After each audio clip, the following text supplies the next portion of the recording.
Thragg and the others pulled up on Thetis. Oliver is getting tingly feelings from lobsters. Mark is back in action. Let's get into it.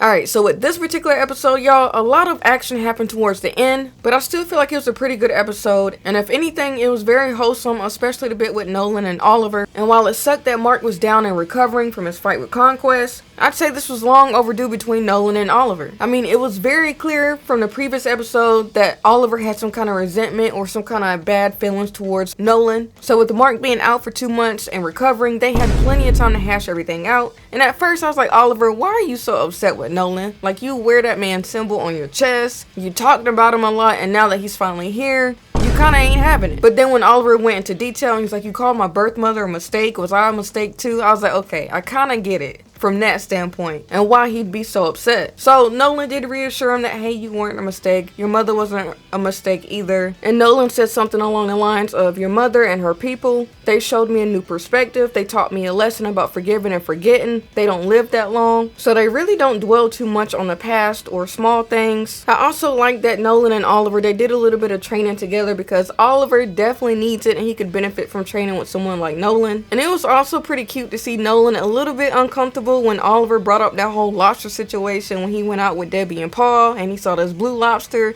and started feeling all fizzy on the inside. Like, Nolan's face was priceless during that interaction. I don't know about y'all, but I'm a big fan of awkward Nolan. I like this version of Nolan. He's trying to make things right, he's trying to figure things out, and I like that for him. Obviously, it's not going to be an easy path, but the fact that he's trying speaks volumes, and I ain't gonna lie. If Debbie decides to take Nolan back at this point, I'm not even gonna be mad at her because, y'all, we had Bulma and Vegeta get together. And Vegeta didn't do half the stuff Nolan is trying to do to make amends. I don't even think Vegeta apologized to Bulma once. Granted, it might not be fair to compare Omni-Man and Debbie's relationship to Bulma and Vegeta from Dragon Ball Z, but I do see a lot of similarities there. They're both married to an alien that used to be evil. They have 2 kids with said alien. The aliens killed a lot of people, and the aliens also beat on children. Gohan and Mark. Anyway, y'all, speaking of aliens, I was very impressed that Alan and Tech Jacket, aka Zoe, they managed to escape the Viltrumite ship. I didn't think that was going to be possible. However, they saw opportunity when the coalition was attacking nearby.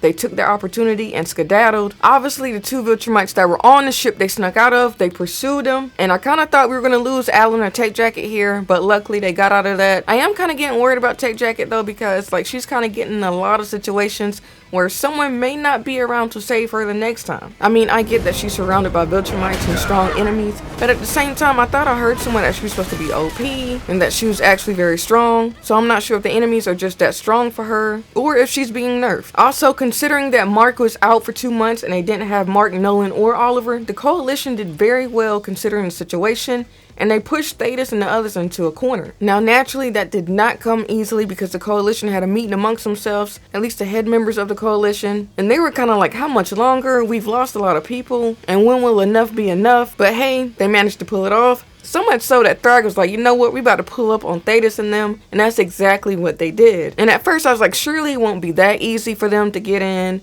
Thetis to see him coming, blase, blase, blase. But I was wrong about that part because I did kind of forget about the mole, and he deliberately let down their defenses, allowing Thragg and the other Viltrumites to enter and pull up with their ship. And oh my goodness, so many people lost their lives, y'all. It was bloodshed everywhere. But the highlight of all of this destruction and chaos, we did get to see Mark, Nolan, and Oliver pull up in the nick of time, and we did get to see Thetis get a little action in, and he was just as strong as I imagined him to be. He was absolutely standing on business. I enjoyed his entrance too. Like, one of the Viltrumites, they were like, where's the betrayer? And Thetis pulled in like All Might, saying, I'm here, throwing punches. That was one of my favorite parts about this episode. And I will say, one thing that kind of caught me off guard was how quickly the Viltrumites retreated.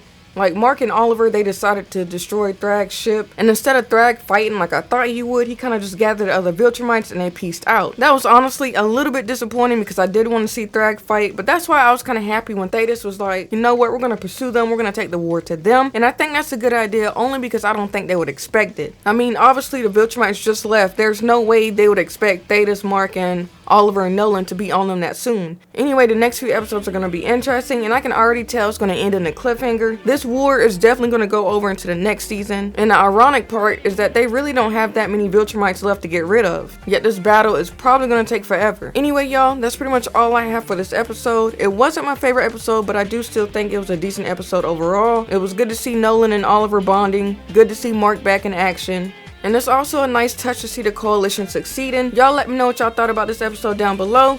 Thank y'all for tuning in. Sierra Nova is out.